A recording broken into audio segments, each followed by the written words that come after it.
on exit signs all day. Basically stubbed the wire out, screwed this bracket to the exit sign. Not much to it really.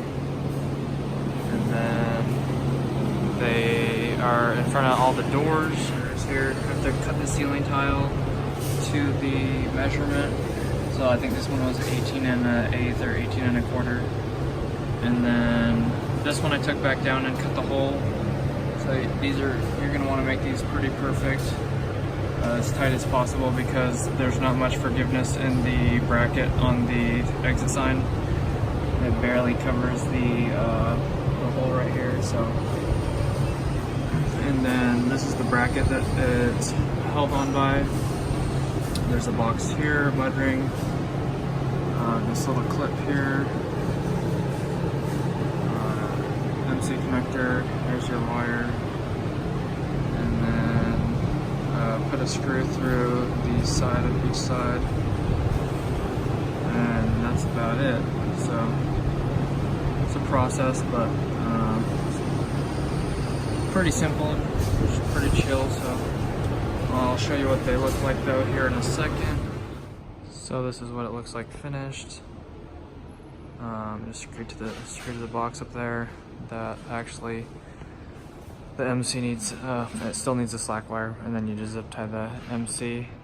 But as far as below the tile, that's what it looks like.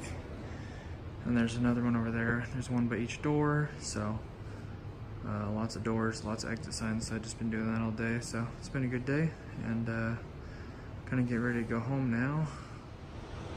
So people have been hanging lights in here, so probably be doing that tomorrow, maybe make up some lights as well. There's some junction boxes, as you can see in here.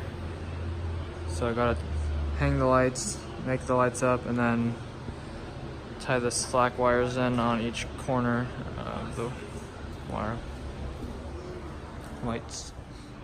So here's a stack of lights, and as you can see, these still all need to be added in this room and then the room back there. So yep, that should be what I'll be working on tomorrow after these exit signs. I think this is the last room for exits, I think, and there's just like 1.5 left, or hang that one and then one more. So alright guys, hope you enjoyed the video. Thanks for watching, I appreciate it.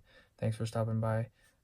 God bless, have an awesome rest of your day. Don't forget to like and subscribe, I'd greatly appreciate it, help me out. Hope to see you guys tomorrow. Drop a comment if you got any questions. See you later, peace.